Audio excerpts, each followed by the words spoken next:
अक्सर ख़वातीन एक रोल सोचती हैं अपने लिए और वो उसी में ही ओवरवेल्म हो जाती हैं। शायद इसलिए होती हैं बिकॉज वो मल्टीपल रोल्स वैसे ही प्ले कर रही हैं। औरतें अगर अपना पोटेंशियल खुद जान लेंगी ना तो बहुत सारे आई थिंक दुनिया के मसाइल हल हो जाएंगे। किसी ने कहा कि जो ख़वातीन होती हैं they are very good multitaskers. Started my career as a copywriter. तब आप आइडिया सोचते थे एंड देन जब वो रिजेक्ट हो जाता था तो बहुत अफसोस होता था, फिर बहुत गुस्सा भी आता था। लगन नहीं होती कि जो मैंने बनाया है वो दुनिया को नजर आ जाए। पहली दफा में परफेक्ट नहीं होगा, you will have to do it again and again. A lot of very brilliant creatives they left because they could not deal with the rejections। तकलीफ जो होती है आपको बर्दाश्त नहीं होती है और आपको लगता है कि यार सब बेवकूफ है। मैं अक्सर सोचती हूँ कि जब एक लड़की होती है अपना करियर शुरू करती है एंड देन शादी भी आप करने का सोचती हैं, you want to have a family। औरतें ये करियर छोड़ देती हैं बिकॉज ऑफ दिस रीजन के ससुराल वाले जॉब नहीं करना देने चाह रहे। क्या फायदा लड़कियों को पढ़ा के कि उन्होंने आगे शादी करके बच्चे ही पालने हैं। कभी भी कोई चीज आपको परफेक्ट सेट ऑफ सिनारियोज तो नहीं मिलेंगे कि ये होगा तो फिर मैं ये कर पाऊंगी। हम काम करने से पहले ही हम रुक जाते हैं। मुझे तो ये नहीं आता, मैं ये कर ही नहीं सकता। बड़ी ब्रेवरी होती है कि आप चलते हैं, आप कहते हैं हम देख लेंगे। I think I build a whole career on this कि अच्छा just say yes and then फिर फिगर इट आउट कि क्या होगा।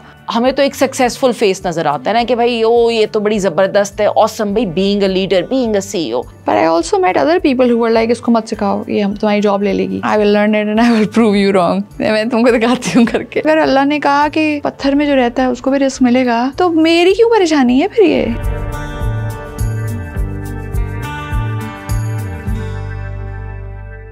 अस्सलाम वालेकुम, मैं हूँ ज़ैनब फैसल और आज इस शो पर हमारे साथ एक बेहद ही इंटरेस्टिंग गेस्ट आई हैं जो 2 रोल्स कर रही हैं एक साथ, full time roles. Not only is she a CEO but she is also a chief creative officer. What a unique identity to run together. Atiya, thank you so much and welcome to the show. Thank you for having me. Atiya, मैं ना जब आपके profile पढ़ रही थी और देख रही थी तो मैं इतनी आई वाज सो इनकरेज्ड, क्योंकि अक्सर ख़वातीन एक रोल सोचती हैं अपने लिए और वो उसी में ही ओवरवेल्म हो जाती हैं। And you are running 2 full time roles, not only being the captain of the ship but also heading the creative, which is not an easy task to keep on innovating all the time. So Atiya, tell me about yourself। अपने बारे में बताइए थोड़ा।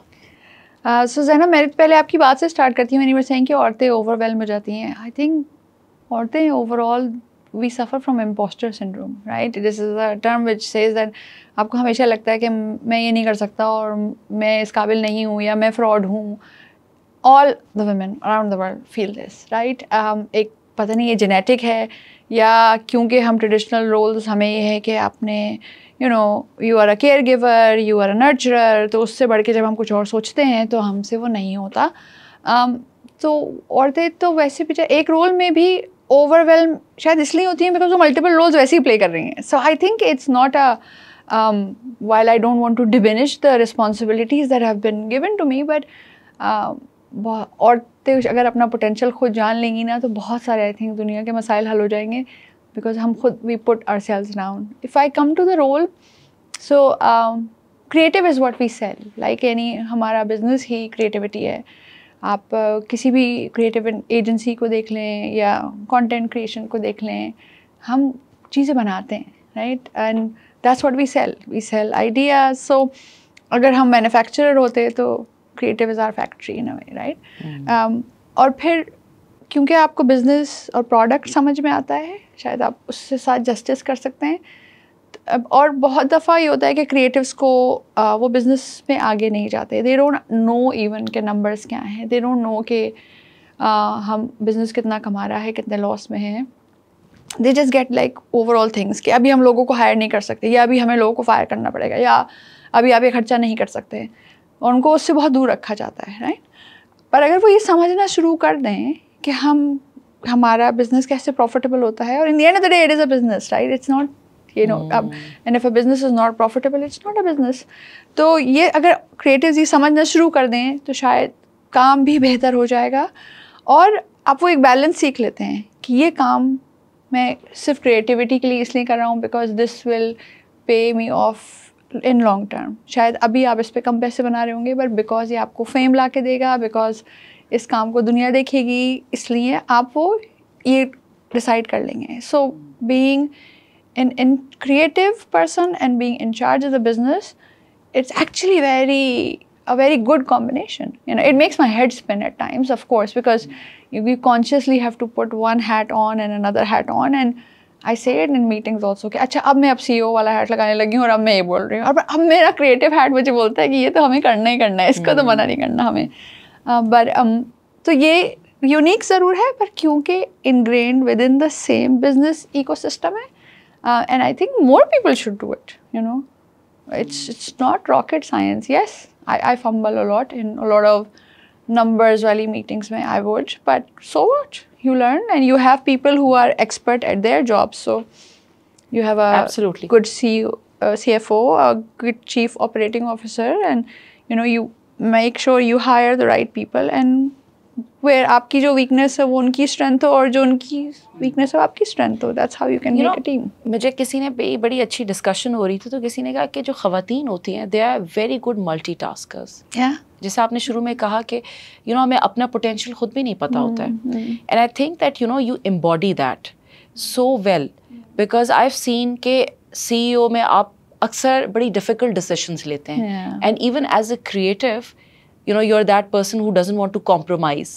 On a lot of brilliant, unique, innovative, disrupting ideas. So this is very आपका बड़ी आपने ज़बरदस्त बात कही कि they both go hand in hand and they go very well.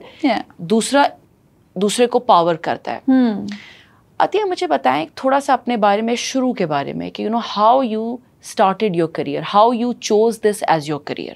So when I started my career as a copywriter or as a junior most creative in the organization, तब आप idea सोचते थे, और every idea was like a part of your soul is going into it, a part of your heart is going into it, right?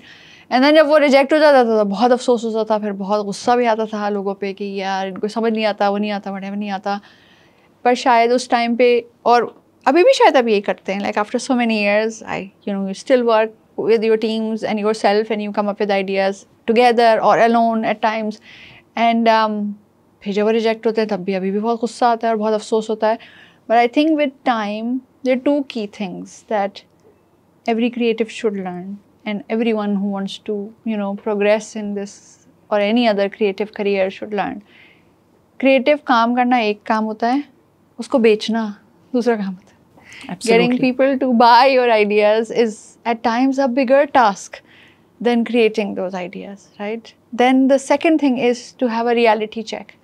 कि एक writer ने तो लिख दिया पेज के ऊपर कि हम एक जंग का सीन शूट करेंगे. Now if you have to make it happen, you need like thousands of extras, and you need helicopters, and you need bombs, and it's just not possible, right? So that reality check is something that every creative should learn in any career. कि जो idea मैं सोच रहा हूँ ये कितना pragmatic है, कितना realistic है, और ये possible हो सकता है, नहीं हो सकता. Because हर creative का शौक या लगन नहीं होती कि जो मैंने बनाया है वो दुनिया को नज़र आ जाए. You want it to see the light of the day. Atiya, मुझे ये बताइए कि ऑन सेट पे आपने से कहा कि क्रिएटिव होता है, वो लिखता है अपनी कहानियाँ, और जब वो कहानी अक्सर कई केसेस में मेरा ख्याल है अक्सर होता होगा व्हेन इट्स नॉट एक्सेप्टेड, और जो पढ़ने वाला होता है उसे समझ नहीं आती, and then you experience in many ways failure, है ना. मुझे ये बताएं कि अतिया, शुरू में जब आपका करियर शुरू हुआ, and you started as a copywriter, passionate थी, अपना काम था, आपको पसंद था, you loved your work. How did you face this loss, and how did you learn over the years कि कैसे इससे कोप करना है और बेहतर थ्राइव करके बेहतर बढ़ना है? I think it was I've been very lucky to be surrounded by very wise people around me, चाहे वो family members हों या मेरे husband हो या work के अंदर colleagues हो या दोस्त हों. And it was amazing that जब आपको बहुत परेशानी होती थी कि oh God, ये कल छपेगा और ये गलत छपेगा या कुछ और हो जाए इसमें, there is a lot of anxiety and procrastination in the creative process, right?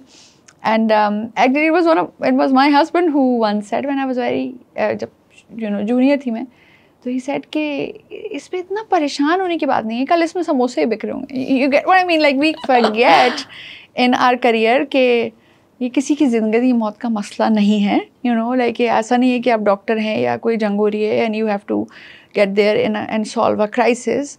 In corporate culture we create a lot of crises. Definitely होते हैं crises, होते हैं, गलतियाँ होती हैं, उनके कॉन्सिक्वेंसेस भी होते हैं, but learning to calm down and knowing कि पहली दफ़ा में परफेक्ट नहीं होगा, you will have to do it again and again and again. And creative career is more about resilience than anything else. A lot of very brilliant creatives I have met, and they left because they could not deal with the rejections or जो heart एक होता है आपका, या तकलीफ जो होती है आपको बर्दाश्त नहीं होती है और आपको लगता है कि यार सब बेवकूफ़ हैं और किसी को मेरी बात समझ नहीं आ रही है और मैं किधर जाके अपना सर मारूं. पर आई थिंक अगर उस टाइम पे शायद उन लोगों को अच्छे मेंटोर्स मिल जाते या लोग जो उनको इनकरेज कर पाते या उन्हें काम डाउन नहीं कर देते, तो may be they would have stayed in this career, or build a better career related to the field or to be a creative. आपने मुझे ये मेंशन किया कि आपकी फैमिली का बहुत सपोर्ट था, and specially you mentioned your husband support as well in all of this process, this learning process. मैं अक्सर सोचती हूँ कि जब एक लड़की होती है, अपना करियर शुरू करती है, एंड देन बहुत करीबी आपका शादी भी आप करने का सोचते हैं, you want to have a family, you want to get married, you want to start a life together, but it's a very, I feel lot of times very conflicting, because your career is also requires a lot of आपकी effort, investment, आपका दिल, जान, लगन. और अगर मैं creatives जैसे कि आपका करियर आपने पाथ शुरू किया, सो इसमें भी बेहद constant innovation, constant thinking out of the box, and constant physical and mental investment hai. And then you decide to get married. So how did you deal with this milestone? क्या decision making में क्या चीज़ें सोची और कैसे influence, क्या आपका influence circle था, थोड़ा सा अगर मुझे इसके बारे में बताएं. I have sat through वो वाले interviews जो शायद मैंने दिए भी हैं, और शायद और लोगों ने वो सवाल किए हैं कैंडिडेट से, स्पेशली लड़कियों से पाकिस्तान में, कि आप जॉब करेंगी तो फिर क्या आपकी शादी तो नहीं हो रही अभी, and it's actually a question जो बोर्ड रूम्स में किया जाता है. किसी बुरी इंटेंशन के साथ नहीं किया जाता, पर इंटेंशन ये होती है कि अगर हम इसको हायर करेंगे और हम इसको सिखाएंगे और हम इसको अपने सिस्टम में इनग्रेन करेंगे, और उसके बाद क्योंकि कल्चर हमारा ऐसा है कि शादी होगी और कल को घर वाले कहेंगे कि तुम अब काम नहीं करोगी, तो हमारा इतनी इन्वेस्टमेंट ऑन अ रिसोर्स ज़ाया हो रही है, राइट. एंड बहुत सारी अमेजिंग औरतें ये करियर छोड़ देती हैं, या आई थिंक कोई भी करियर छोड़ देती हैं बिकॉज ऑफ दिस रीज़न कि ससुराल वाले जॉब नहीं करना देने चाह रहे या हस्बैंड जॉब नहीं करना देने चाह रहे, और अगर करने देते भी हैं तो शायद उस तरह सपोर्ट नहीं करते, लाइक तो हमने एक काम किया था शान फूड्स के लिए, जो बहुत ही ग्लेयरिंग इंसाइट है कि पाकिस्तान में 77% लड़कियां जो मेडिकल ग्रेजुएट हैं वो प्रैक्टिस नहीं करती हैं, राइट. वो घर में हैं, उनके पास डॉक्टर की डिग्री है, वो डॉक्टर हैं, तो हर एक को, और आप रिश्ता ऐड उठा के देख लें, उसमें भी बहू डॉक्टर चाहिए, पर उससे काम नहीं करवाना.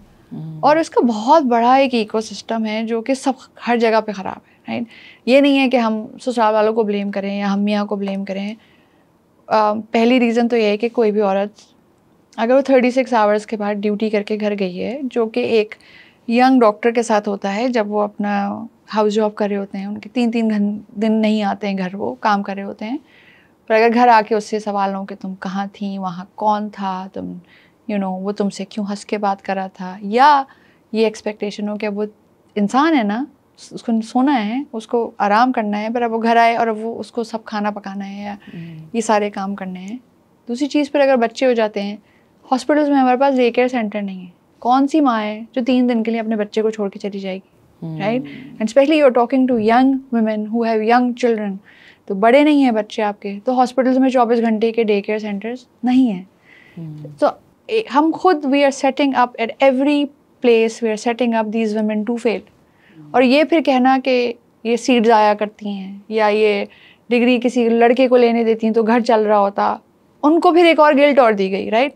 अब एक बात मुझे बताएं कि अगर एक लड़की जिसने तो टॉप ऑफ हर क्लास होगी, मेडिकल कॉलेज में एडमिशन नहीं होता है किसी नालायक का, उसने इतने पापड़ बेले 5 साल, कोई उसकी सोशल लाइफ नहीं थी, उसकी इतनी पढ़ाई है, she did the had to go through even physical fears के dissections करनी है और body parts के बारे में सोचना है, देखना, whatever जो करना है, it's आसान नहीं है.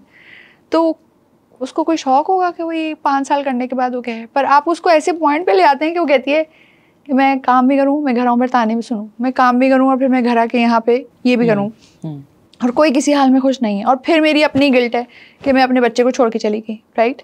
तो शी सेज कि भाई मैं क्यों करूँ ये, then I don't need to do this, I don't need to pick all of these battles in my life, and she would leave, right.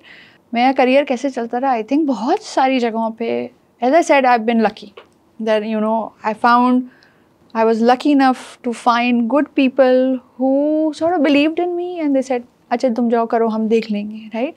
या मुझे वो ताने नहीं पड़े कि तुमने रोटी गर्म नहीं है, ठंडी हो गई है, सूख गई है, या तुम रात के 4 बजे कौन शूट से वापस आता है, या कौन चला जाता है एक हफ्ते के लिए दूसरे मुल्क में जाके आप काम कर रहे हैं वहाँ पे और किसके साथ ही, ये सब मुझे नहीं फेस करना पड़ा.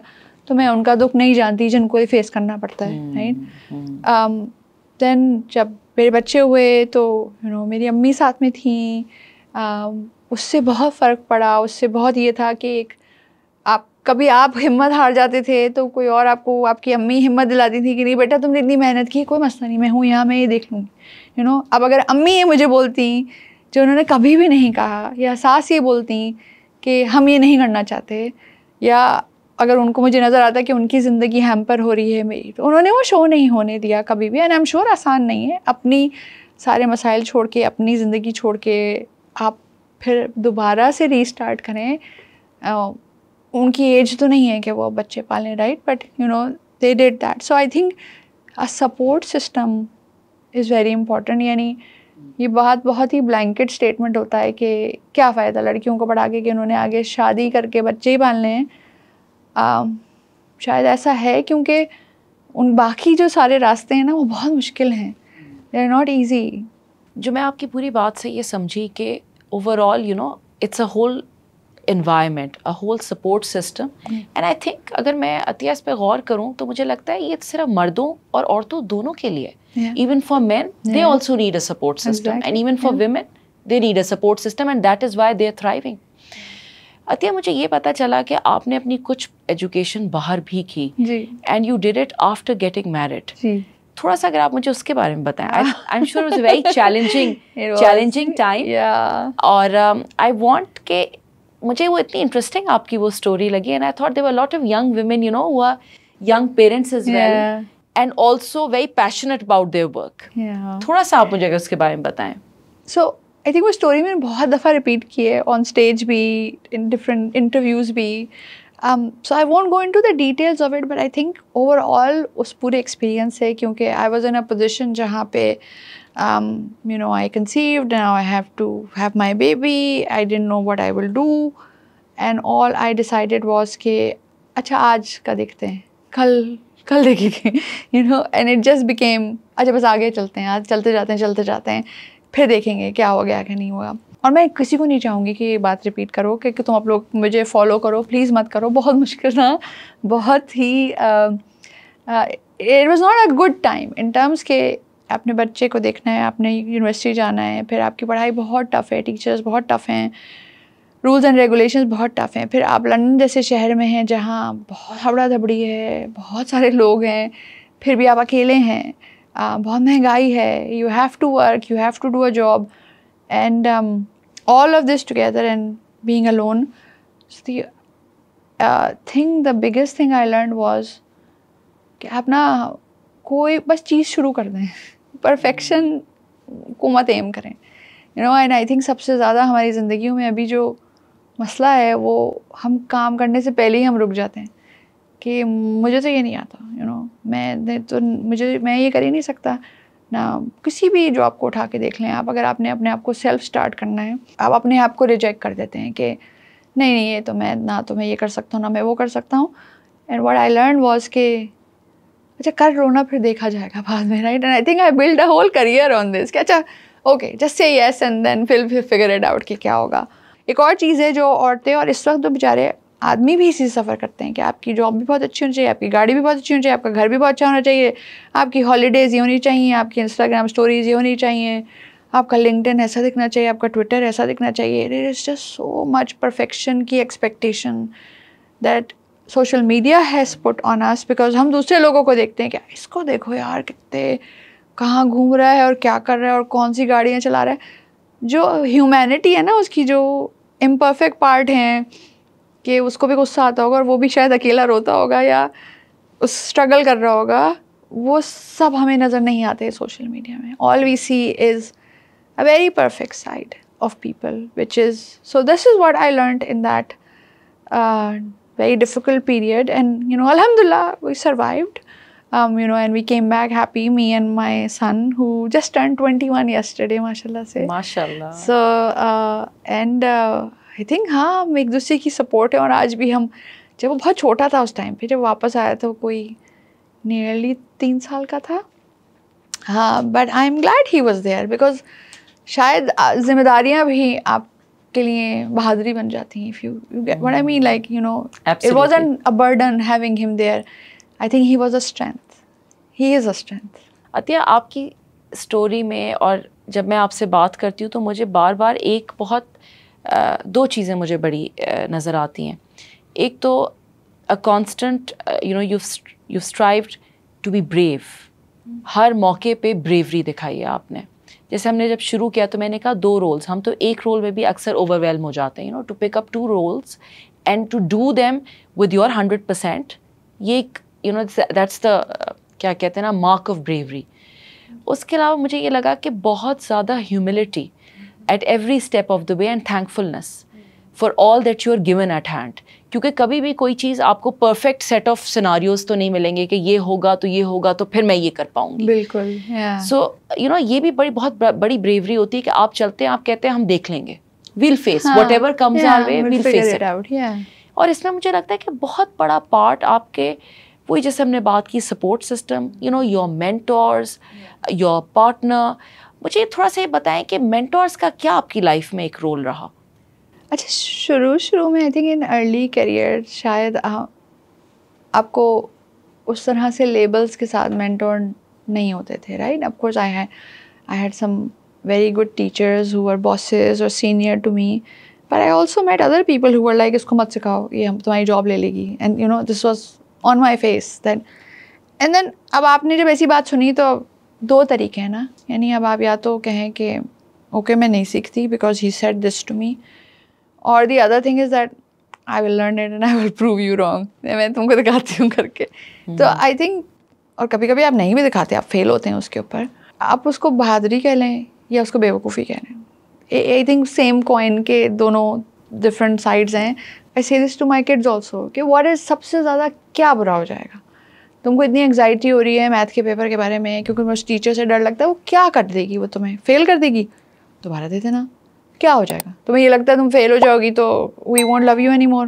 That's not the case, you know, the point is for you to learn. Grades are a by product.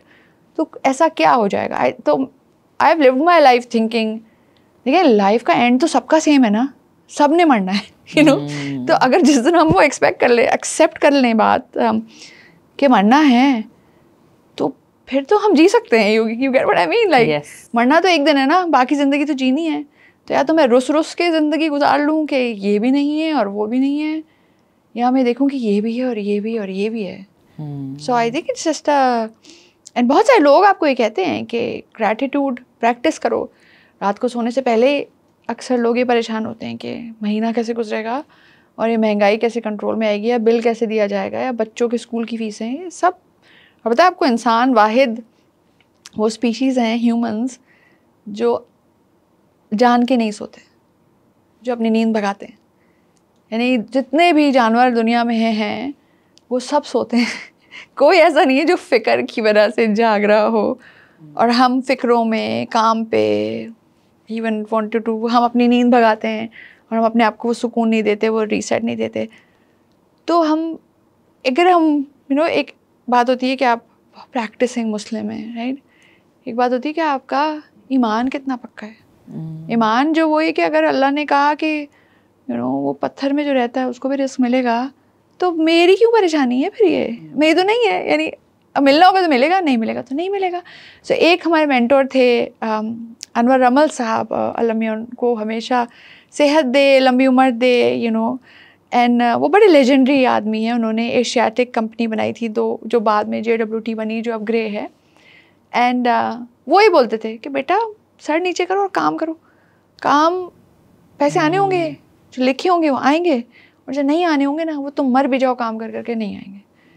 तो बस काम करो, तुम सर नीचे करो, अपना इधर उधर मत देखो, बस काम करते जाओ। और कोई भी दिन परफेक्ट नहीं हो सकता आपकी ज़िंदगी में, कोई भी वक्त परफेक्ट नहीं हो सकता। हम ये सोच लेते हैं मुझे ये जॉब मिल जाएगी तो इतने पैसे आ जाएंगे तो मैं खुश हो जाऊँगा। आपको रिसर्च ये प्रूव करती है कि एक सर्टन पैसों तनख्वाह के बाद अगर आपकी उस पे से ज़ीरोज़ ऐड होती भी नहीं, आपको कोई खुशी नहीं देते वो। This is a research that is been done by from people who become millionaires to billionaires, और उनकी हैप्पीनेस इंडेक्स में कोई मूवमेंट नहीं है। यानी ऐसा कोई उन्हें खुशी नहीं मिली कि मैं बिलियनियर बन जाऊँगा तो मैं ये करूँगा, मैं प्राइवेट जेट ले लूँगा तो मैं खुश हो जाऊँगा। These are all things that we fool ourselves with, right. आपने कहा कि आपके मेंटोर ने आपको बताया कि सर नीचे करके बस काम करें। This sort of shows me that you were driven with a purpose, and that because you held this piece of advice so near to you, so you've always driven with purpose. तो मेरा next सवाल है कि how do you keep on growing professionally and you keep yourself motivated? यार जैसे आप senior होते जाते हैं और आप when you're responsible for the well-being of others, you know, and मैं mental well-being की बात नहीं कर रही, ज़ाहिर है running a business means that you are responsible for other people's households and their house income, all of those things. think शायद जिम्मेदारियाँ भी मोटिवेशन होती हैं। किसी दिन फियर भी मोटिवेशन होता है कि ओह अगर ये नहीं हुआ तो ये कॉन्सिक्वेंसेस हैं। किसी दिन फेम भी मोटिवेशन हो सकती है कि मुझे ये काम करना है ताकि ये काम, पाकिस्तान का ये काम दुनिया में नज़र आए, राइट। कभी पर्सनल मोटिवेशंस भी हो सकती हैं कि if I do this right then ये होगा वो होगा and I will you know, so motivations. And then family की भी मोटिवेशंस होती हैं कि अगर, so I think it is different every day and वो आपको अपने अंदर ही ढूंढनी पड़ेंगी। Reading motivational quotes and listening, वो एक हद तक आप अच्छी बातों से डेफिनेटली सीखते हैं जब आप अच्छी बातें सुनते हैं। So but motivation is subjective and it changes from day to day कि आज आपको क्या ड्राइव कर रहा है और क्या नहीं कर रहा। And I don't want to stop learning. मुझे ज़्यादा फियर ही होता है कि जैसे मैंने सीखना बंद कर दिया है, मुझे ये लगा कि अब मुझे सीखने की ज़रूरत नहीं है, then my career is over, there is no point to it then, right? That's my biggest motivation. And आप हर एक से सीख सकते हैं। आप किसी अच्छी मीटिंग से ही सीख सकते हैं कि इस तरह भी बात की जाती है, और किसी बुरे मीटिंग से ही सीख सकते हैं कि शायद ऐसे this is something that you never need to do, right. अच्छे बॉस से और बुरे बॉस से भी आप सीख सकते हैं। और शायद कोई भी इंसान 100% ब्लैक और वाइट नहीं होता। ये सिर्फ फिल्मों और कहानियों में होता है कि एक बहुत ईवल और एक विलन है या और एक हीरो है। असल इंसान ऐसे नहीं होते। हर एक की अपनी मोटिवेशन होती है और हर एक के अपने रीजंस होते हैं for acting the way they are acting. So I think एक curiosity for me is the biggest motivation. Atiya, मुझे ये बताएं कि as you grew further in your career, you kept on moving ahead. So कई बहुत जगहों पे ऑफ कोर्स हर स्टेज पे एक तरह की आपने लीडरशिप की, right. So tell me how you feel about being in this leadership role. उसके क्या, हमें तो एक सक्सेसफुल फेस नज़र आता है ना कि भाई ओ ये तो बड़ी ज़बरदस्त है, ऑसम भाई, being a leader, being a CEO। So tell us about what goes behind all that success, what it takes to be a leader, and is it different from being एक जेंडर बेस्ड, इसमें कोई gender bias आता है, being a female leader and a male, what are the pitfalls? I don't think I have enough data or research on this के पाकिस्तान में जो women leaders होती हैं उनके साथ क्या होता है, क्योंकि एडवर्टाइजिंग एक ऐसी इंडस्ट्री है जहाँ पे औरतें थ्राइव करती हैं। क्रिएटिव्स में majority of the biggest companies in Pakistan advertising की, the creative heads are women। वो इस डिपार्टमेंट में क्यों रहती हैं?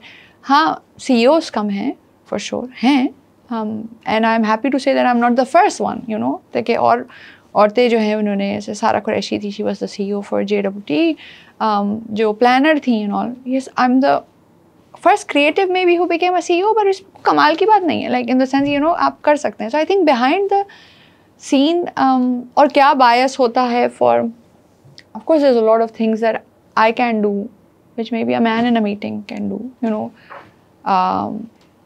शायद हमें ज़्यादा empathetic होना पड़ता है because nobody likes an aggressive woman, I guess, you know. एक balance होता है. Recently थोड़े अर्से पहले I had to had a very tough conversation with a client about के this is what the expectation is and this is what we will do, you know. होता है हर business में आपको करना पड़ता है. You need to have difficult conversations. And before I was going in with that call, so I was having a call with my 2 team members and I was telling them कि देखो मैं जाके बात तो कर रही हूँ पर मुझे नहीं पता कि वो एक औरत के मुंह से सुनना चाहेंगे या नहीं. So I was aware of this कि be ready for the consequences, right? This might not end up to be the very straight talk kind of a meeting that I want to have. It might turn into something else, right? Because patriarchy दुनिया भर में exist करती है, खाली हमारे पास नहीं है. तो उधर मुझे नहीं पता. I don't think कि कोई फ़र्क पड़ता है. I think शायद बेहतर ही होता है because then you also understand what a lot of people are going through. Like for instance, when a woman in the organization was expecting a child and then they said कि the maternity leave तो government के हिसाब से 6 हफ्ते की होती है. That's not possible. 6 हफ्ते में तो औरत को ये भी नहीं पता होता कि मैंने सुबह से मुंह धोया या नहीं धोया. जब आपका बच्चा 6 हफ्ते का होता है आपकी कोई नींद पूरी नहीं होती है. आपको you know शायद नहाए हुए दिन गुजर जाते होंगे because it's so hectic and it was the first baby. So this doesn't make sense, right? But only because कि वो regulations और जो rules है शायद वो उस वक्त बने जब औरतें didn't had a seat at the table. So having a person in the room जब वो डिसीजन हो रही है जो सिर्फ एक पॉइंट ऑफ व्यू ही दे सके, that puts a lot of things in motion. And देखिए एक इमेज ही होता है कि आदमियों ने ये रूल जान के बताएं. नहीं, उनको नहीं पता था. May be they were just ignorant of the fact, right? And उन्होंने जो घर में देखा था वही देखा था. हमारे पास एक लड़का था वो नारोवाल से था. उसकी थिंकिंग बिल्कुल ही अलग थी हमेशा. एंड you know वो बहुत कोई you know English medium school से नहीं पढ़ा था and all, but it did not matter the way he used to present. वो जिस तरह वो पंजाबी में लिख सकता था या वो जो बातें कर सकता था because उसके पास वो सारी कहानियाँ थी and all. That also matters, you know. ये जो बात होती है ना कि ब्रिज के उस पार से और उस पार से लोगों को हायर करते हैं, ये भी डाइवर्सिटी के खिलाफ है. If you want inclusion, then you need to hire people from all kind of stratas and not thinking के मुझे तो सर्टन किस्म के लोग चाहिए जो बड़े कूल और हिप हों और जो यू नो ये mindset is something which is going making हम फिर वो सेम चीज़ें करे जा रहे हैं ना. बिल्कुल सही. मुझे भी लगता है कि part of you know leadership is working with very different set of people and bringing out their strengths together. और यही खूबसूरती है कि अल्लाह ने हमारी दुनिया में इतने फ़र्क तरह के लोग बनाए हैं और हम साथ में काम करते हैं एंड वी कम टुगेदर विच जिनसे हम वैसे कभी शायद ना मिलते. And being a leader I think कि ये बड़ा एक चैलेंज भी होता है जब आप इस तरह लोगों की स्ट्रेंथ्स को पकड़ते हैं और उनको you know you synergise with them.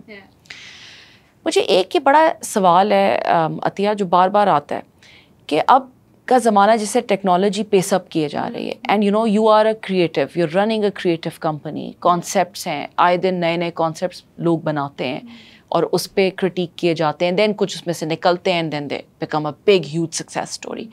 अब आ गए एआई का ज़माना and we keep on hearing this chatter कि यू नो एआई से ना it will kill all creativity, it will kill all these jobs. Please tell me your take on this. So this is a question जो बहुत सारे corridors में echo हो रहा है अभी and all, and definitely AI will take jobs, right? पर बहुत you know it's something that I don't think anybody has a very straightforward answer for this, right? Because हर कोई figure out कर रहा है. जो लोग forefront of creating AI हैं वो भी ये figure out कर रहे हैं कि ये इसको regulate कैसे किया जाएगा या किस तरह ensure किया जाएगा कि you know लोगों के rights असरप नहीं होते हों. You know now we see legal cases हो रहे हैं where celebrities and actors are fighting कि मेरी आवाज़ का right मेरे पास है और मेरी शक्ल का right मेरे पास है. ये conversations कुछ अर्से पहले नहीं हो रही थी. जो writers की strike हुई हॉलीवुड में and all, AI had a very big part to play in it. हमारी इंडस्ट्री में भी definitely AI will have a huge impact and it is having an impact, right? But AI is curation right now, ठीक है? आगे जाके क्या बनेगा हमें नहीं पता because it is linked, it's a brain that is linked to billions of people. अब एक अकेला इंसान मैं सारी दुनिया की किताबें नहीं पढ़ सकती, सारा इल्म कोई भी हासिल नहीं कर सकता, पर हम humans उस AI को ये सब सिखा रहे हैं, right? What it will become in the future, I don't know. Somebody said, and I'm quoting it, was that AI can write the best story ever written. AI cannot write the best story never written. So originality और creativity वो अभी तक तो humans के पास है. अगर अब AI feel करना शुरू कर देगा और उसके पास emotions आ जाएंगे और वो originality पे भी सोचना शुरू कर देगा, so I don't know where that will. But in the stage where it is right now, curation is what AI does. It doesn't create. Humans are still creating. So let's see where the future takes us. But it won't really be a skill to use AI. जैसे अभी होता है ना कि हम ऐसा ही होगा कि जैसे आप पढ़ सकते हैं, तो अगर आप पढ़ सकते हैं it's the same equivalent skill. आपको पढ़ना आता है, आपको AI यूज़ करना आता है, ख़ास बात नहीं है. सब पढ़ सकते हैं, सब शायद लिख नहीं सकते. अतिया मुझे ये बताएं कि आप you are a very well read person, और हमेशा जब भी आप जिक्र करती हैं, आप कई किताबों का जिक्र करती हैं, कई कहानियों का जिक्र करती हैं. हमारी बहुत ऑडियंस आपको देख रही है. And there are lot of young people, aspiring people who want to go out and improve themselves, improve the world around them. उनके लिए आप कौन सी कुछ एक आध कोई ऐसी किताब रेकमेंड करें इसमें बड़े लाइफ क्या कहते हैं ना, लाइफ गोल्स हैं, लाइफ सीक्रेट्स हैं, एंड लाइफ के पर्पसेस डिफाइंड है. What would you recommend this audience? बहुत मुश्किल सवाल है आपका क्योंकि आई थिंक एक बात तो ये है कि बहुत सारे लोग बोलते हैं कि हम पढ़ते नहीं हैं. पता है दुनिया में कितने कम लोग हैं जिनको पढ़ना लिखना आता है, और आप उनमें से हैं, राइट? यानी आई थिंक अबाउट दिस जब मैं कोई किताब ख़त्म करती हूँ, and I think about this कि how lucky I am that I can read. और मैंने ये किताब ख़त्म की बिकॉज कितनी सारी औरतें हैं दुनिया में, लड़कियाँ हैं जिनको बिल्कुल पढ़ना लिखना नहीं आता, उनको वो चांस ही नहीं मिला, राइट? और किताब जो होती है ना वो बेलॉस टीचर होता है. इट डजंट मीन कि वो कोई ख़ास बिजनेस की किताब है या स्कूल की किताब है. you learn so much from fantasy novels, you learn so much from thriller novels, you learn so much from biographies, things like that. So my only advice would be to read for pleasure. पढ़ो जिससे तुम्हें खुशी मिले, ज़बरदस्ती. और आपको कहते हैं आपने मैं पढ़ता नहीं हूँ क्योंकि बहुत बोरिंग, क्योंकि शायद स्कूल के अंदर हम पे इतनी ज़बरदस्ती हमसे रीडिंग कराई गई, और जब हम गलती करते थे तो मारा जाता था या डांट पड़ती थी. पैसेज रीड करके नहीं आए तो अच्छा नहीं. दैट हैज़ सॉर्ट ऑफ हमारे दिमाग में ना वो टेंट हो गया है वो कि रीडिंग का मतलब है काम, और वो काम जो मुझे करना नहीं है. पर reading is also a joy. कुछ लोगों को शायरी पढ़ने में बहुत मज़ा आता है, उनको उर्दू अदब पढ़ने में मज़ा आता है, शायद किसी को फ़ारसी पढ़ने में मज़ा आता होगा. अगर आपको वो किताब ढूंढो, और दुनिया में बहुत सारे जॉनराज हैं, लोग कॉमिक्स भी पढ़ते हैं, like there is an amazing story telling done in comics. और एज ह्यूमन बीइंग्स हम ना स्टोरीज़ के लिए हार्ड वायर्ड हैं. लाइक हमें कहानियाँ सुननी है, हम दुनिया की सेंस ही कहानियों से बनाते हैं कि ये देखो बुरा है, ये अच्छा है, ये everythings are stories. So I don't have one single book, but I would say कि do read for your pleasure. चाहे किंडल पे पढ़ते हो या अपने फ़ोन पे पढ़ते हो, लैपटॉप पे पढ़ते हो, किताब पे पढ़ते हो, पर reading activates your mind a lot. Because TV में तो किसी ने आपको बता दिया कि ये कैरेक्टर जो है ये ऐसा दिखता है और ये यहाँ पे रहता है, आपने कुछ इमेजिन नहीं किया. पर जब आप किताब पढ़ते हैं तो आप उसको इमेजिन करते हैं. और अक्सर ये बात ही होती है कि जब किताबों पे बेस्ड फिल्में या कंटेंट आता है, आप कहते हैं यार I didn't imagine him like this, ये तो बिल्कुल अलग था, ये इन्होंने अच्छा कास्ट नहीं किया, ये अच्छा नहीं किया. और कोई भी किताब शायद मे बी नो वो भी नहीं ऐसी नहीं है जिसकी कहें कि मूवी बेहतर थी. ऐसा अभी तक नहीं हुआ, बिकॉज आपकी इमेजिनेशन वहाँ किसी और कुछ और इमेजिन किया होता है, उन्होंने कुछ और किया होता है. एडवर्टाइजिंग की दुनिया में Cannes Lions is a big name. Yeah. And you led your company into that place. And मुझे थोड़ा सा इसके बारे में बताएं, what is it? I've heard so much about it. Oh, well, first I will correct you that I didn't lead the company there. Before I joined, BBDO Pakistan was the first company to ever win at the Cannes Lions stage. Pakistan ने पहला जो lion जिस trophy को कहते हैं वो जो जीता था, वो BBDO पाकिस्तान नहीं जीता था, but that was years before I joined. तो देयर आर बहुत सारे लोग जो अभी भी हमारे ऑफिस का पार्ट हैं, ऑर्गेनाइजेशन का पार्ट हैं, कुछ जो चले गए हैं वो उनका काम था. बट ये है कि अगर मैं आपको so I can't take credit for that, right? The other thing that I want to tell you that Cannes Lion is such a big deal कि ये दुनिया की सबसे बड़ी क्रिएटिविटी फेस्टिवल है जो कि कैन फ्रांस में होती है, और आपको वहाँ पे 5 दिन की होती है, मंडे को स्टार्ट होती है, फ्राइडे ख़त्म होती है, जिसके अंदर मल्टीपल चीज़ें हो रही होती हैं. सो आप समझें कि पूरा शहर is overtaken by these delegates. I think on average about 16 to 18,000 people come there and दुनिया भर से लोग आते हैं. पर फेस्टिवल का पास, खाली फेस्टिवल को अटेंड करने का पास इज़ अराउंड 4,000 euros. तो वहाँ जाना आसान नहीं है, ठीक है. फिर ज़ाहिर है आपको वहाँ अकोमोडेशन, फिर आपको ट्रैवल, फिर आपके वीज़ा, फिर आपका खाना पीना and all. So going to become a part of that festival is not easy. And it is not an investment that most companies are willing to make, right? Because आप लाखों रुपए की बात करें एक इंसान को वहाँ भेजने के लिए 5 दिन के लिए. और जैसे जो मल्टीनेशनल कंपनीज हैं उनके रूल्स ये हैं कि अगर आपका कोई काम शॉर्ट लिस्ट हो गया, या आपको जूरी पे बुला लिया, या आप कोई एकेडमी में चले गए, आप खुद ने आपने अगर अपना वो पास जीत लिया अपने काम पे अपनी मेहनत से, then the company will send you. So then they will pay for your university. So वहाँ पे क्या जाना हर एक का क्रिएटिव का ख्वाब है, उस स्टेज पे जाना जीतना हर एक का ख्वाब है. बिकॉज ऑन एवरेज कैन की अपनी रिसर्च ये कहती है कि आपको 3 साल लगते हैं with persistent entries to win a shortlist. Even 3 साल लगते हैं आप शॉर्ट लिस्ट होने में. सो अगर मल्टीपल कैटेगरीज है, अगर एक कैटेगरी में ऑन एवरेज अगर 2,000 पीसेज ऑफ वर्क आए हैं तो वो शॉर्ट लिस्ट होके शायद 500 होते हैं. फिर 500 में से मज़ीद शॉर्ट लिस्ट होके 50 होते हैं. 50 में से शायद 4 जीतते हैं. सो यू गेट लाइक इतना बड़ा पूल होता है. और दुनिया का बेस्ट काम, वो काम जो आप देखते हैं और आप कहते हैं यार ये मैंने क्यों नहीं सोचा, you know that is this envy, jealousy होती है उस काम को देख के, यार ये क्रिएटिव थॉट मैंने क्यों नहीं किया, हम क्यों नहीं करते ऐसा काम, मैं कब करूँगी ये काम. You know that is that it appeals to you on a creative. और ये खाली Cannes Lion is the biggest one, but Spikes Asia होता है जो एशिया में होता है, उन्हीं की सिस्टम कंसर्न है. दुबई लिंक्स होता है, DNAD जो कि एक ब्रिटिश अवार्ड है, उनका अवार्ड पेंसिल है. इस तरह के मल्टीपल अवार्ड्स हैं.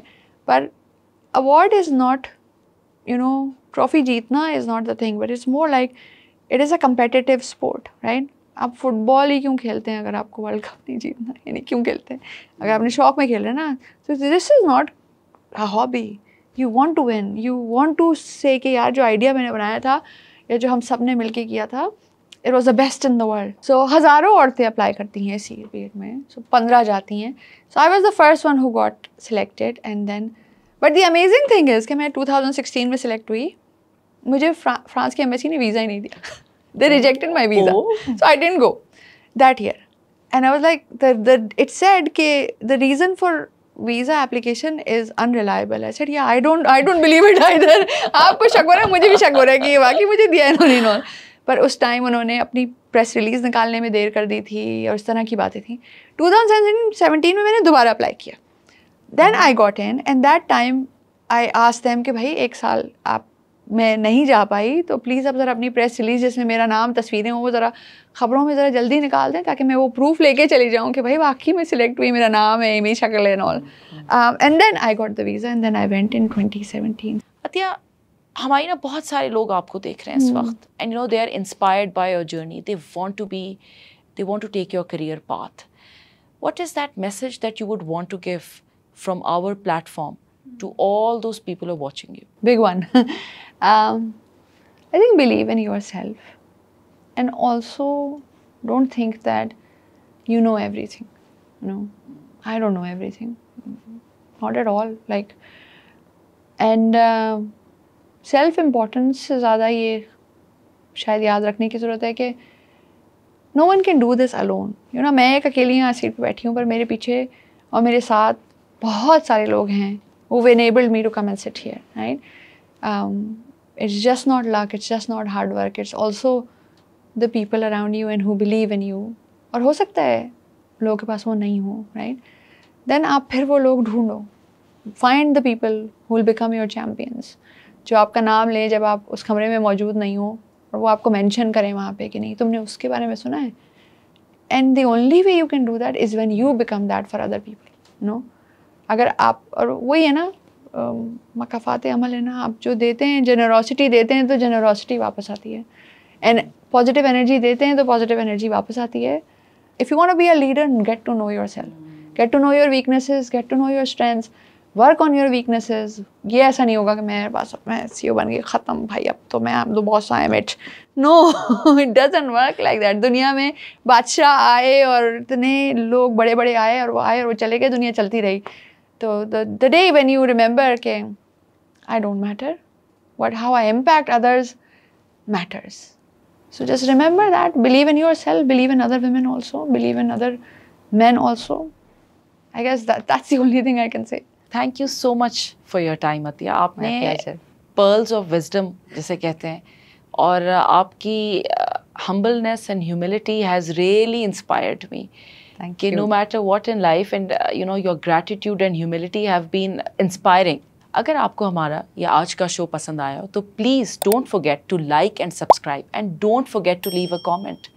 हम इसी तरह आपके सामने बहुत ही इंस्पायरिंग, एक्साइटिंग और इनोवेटिव गेस्ट्स को लाएंगे. Thank you so much.